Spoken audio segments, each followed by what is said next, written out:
What's up, creepers and geekers? Chris, the Atari Creep. How is everyone doing today? Let me sip of my coffee. I'll put it down. It is finally here. It is time. It is time. Over a year and X amount of months of waiting from the day it was announced. The RetroN 77 has finally made its way home to the Creep Farm, and I cannot be any more excited. Thanks to an extremely generous show donator, if you want to call him that. Again, whose name will be nameless because I don't know if he wants it to be known. So if you do want it to be known, individual, go ahead and down the bottom and just say, hey, I'm the one who did it. And rise your thunder, if you will. So guys, yeah, I finally got my hands on a RetroN 77. Now, we're not going to do an extensive review of the unit. We all know what it can do. We all know what it can't do, what it can play, what it can't play, what works with it, what doesn't work with it at this present time, before any firmware updates or anything like that. So there's no point in me going into that. Plus, I probably don't have a quarter of some of that stuff. I don't have a Superstar Path. I don't own a copy of Hero. Stuff like that. So we already know what it can do. This is going to be more of my first impressions opening this box. I opened it up briefly, looked at it for 5 seconds, closed it up for this video. It's been sitting in my house for about 3 days now.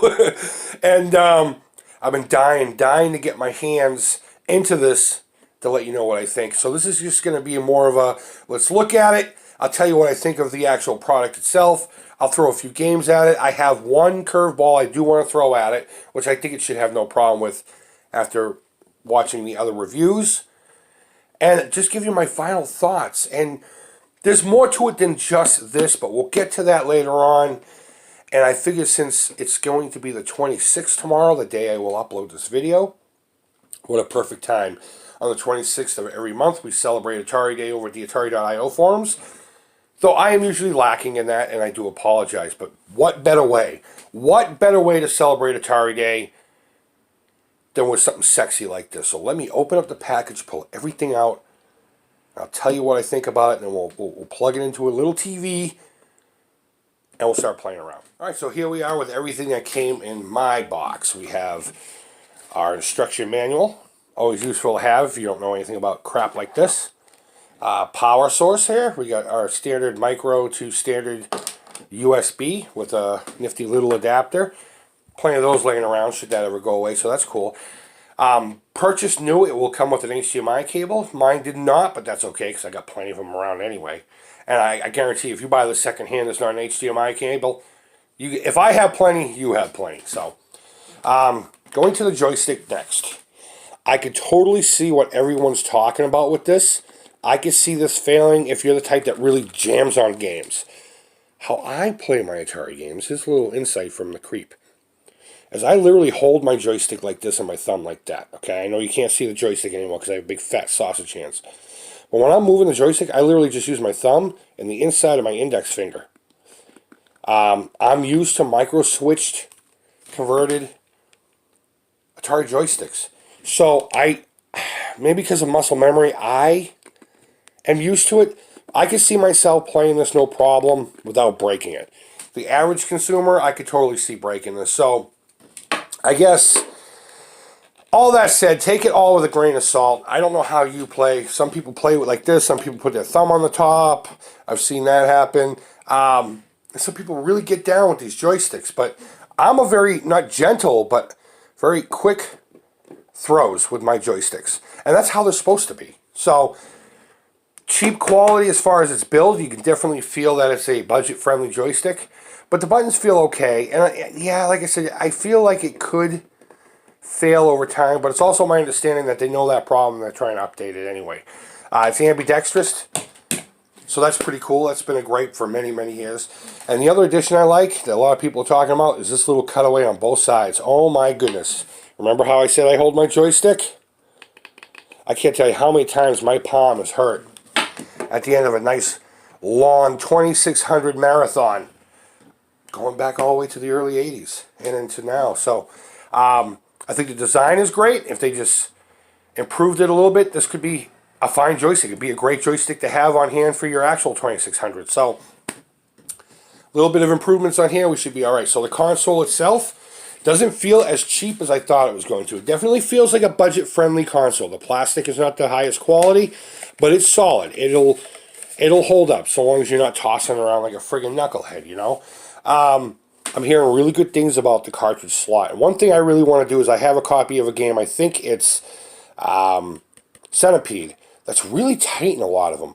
And I'm hearing this cartridge slot's good for the games that were tight in the original 2600. I want to see how well it goes in and out of there. But overall, the build quality's fine. I mean, you get your functional buttons here. Most of them are just momentary switches. You only have one of the iconic throw-style switches here, which is fine, I guess. Your skill levels, and the ports here in the front. Great improvement. And it's my understanding this lights up, so that's pretty groovy. The wood grain's cool. I mean, it's a sticker, you know. It's not real wood grain like the other thing. Yeah, so you get your power, your signal. You get your 3 buttons to do your button stuff. So this is fry, this is your aspect ratio, which is pretty cool. I mean, I don't know. I'll stick with 4:3. But if you want it to be wider to give the illusion of a bigger game, fine, whatever. Color black and white and your micro SD slot. Now, I have not been keeping my ear to the ground, so I don't know if anyone's hacked into these and were able to get the micro SD storage thingy, whatever it is within the Stella that's in here, to expand, to put more games on it. But there was a hint from the individual who sent this to me that it may or may not have a large library of games in it. I have not plugged it in yet. So speaking of that, let's go fucking do that. Let's go plug it in and just start playing a few games. Alright guys, so here is the main menu.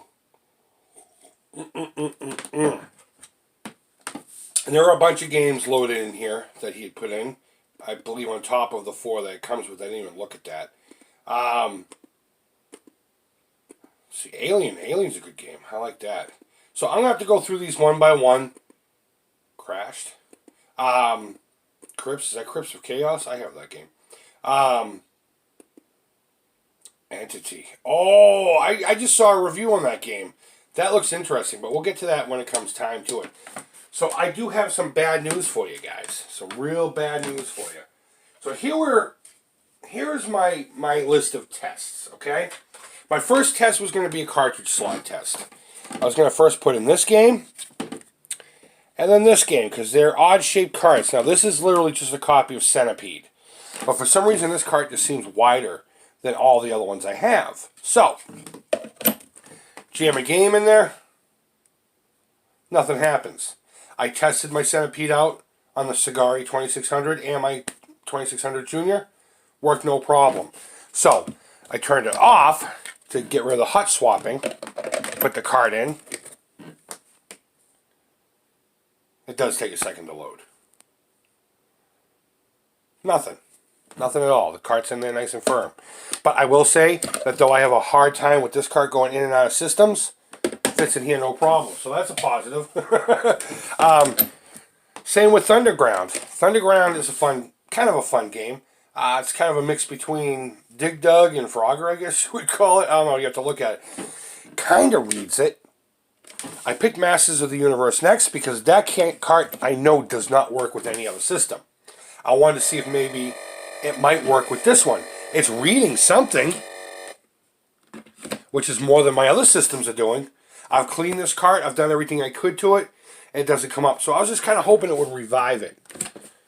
But that said, I was playing this game the other night, despite everyone's hate for it. No Pac-Man. No Pac-Man. Yaz Revenge. I was playing that last week. Won't read Yaz Revenge. Will not read Yaz Revenge. Oh, it's reading something. Anyway. You know what? Maybe if I hit the glitch switch. The fry switch. Maybe that's the key. Fry it.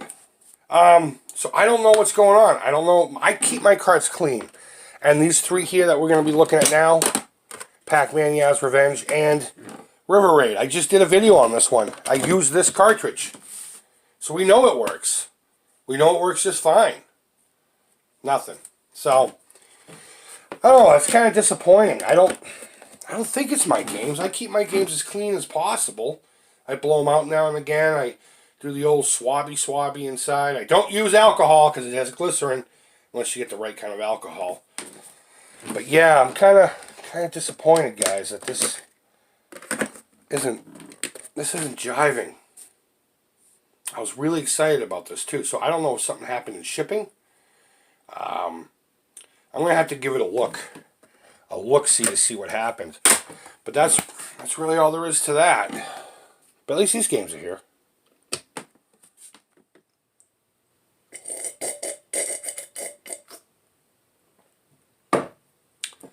Well, that's how it goes sometimes, apparently. That didn't go anywhere near as planned.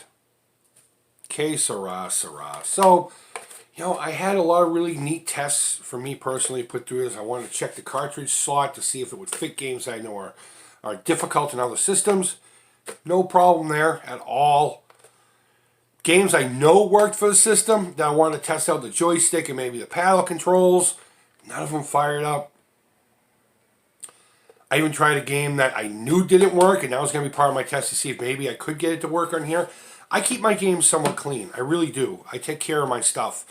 And I know a handful of those cartridges work because I've used them in the recent past. So, is it just my bad luck? I joke about it. I even said it in the, what was it, the Funko Savage World Masters of the Universe, Michael Myers. I even mentioned my bad luck there. And people joke all the time. Or laugh at me when I say I have the worst luck. Everyone has... Great case in point. This fucking phone that I'm using right now. I just bought a brand new phone. It's been a long time coming, okay? It's an LG Stylo 4. I got talked into it. It's a price-friendly phone that has great features. And you know what? Overall, it's an amazing phone. I think it does everything I need to do. The screen looks amazing. I've never seen a more vibrant screen on a phone. I know there are more expensive and better ones out there. But for what I can do, this phone is great. The problem is within about a week and a half, the internal storage fucking dipped to like 97% for no reason. Did all the steps, everything that can go in the SD card went in there, including apps. I kept doing the smart clean. I kept cleaning the cache. I did everything. Disabled the crap apps that I don't need. And it still did it. They replaced it. They couldn't find a reason for it either. And a week later, it's doing the same damn thing. So I don't even know if this video is going to export because there might not be room in these storage. And I can't find a way to have the app export into the SD card. So I'm going through a big battle right now with T-Mobile and LG to either unfuck themselves and fix the problem or give me a new damn phone. And they're talking about a $20 warranty fee. It's a warranty. Why the fuck are you going to charge me $20 to fulfill your warranty? That's not the point. The point is I have the worst luck. I don't load my phone with a ton of stuff. There's not a lot of pictures in there. Everything that can go to the SD card, including this video that you're watching now, goes to the SD card before it goes into the app. And you know what? I just so happen to have two of my old phones here. First phone I ever made videos on. Okay? It's a Galaxy 2. Okay? It's an S2.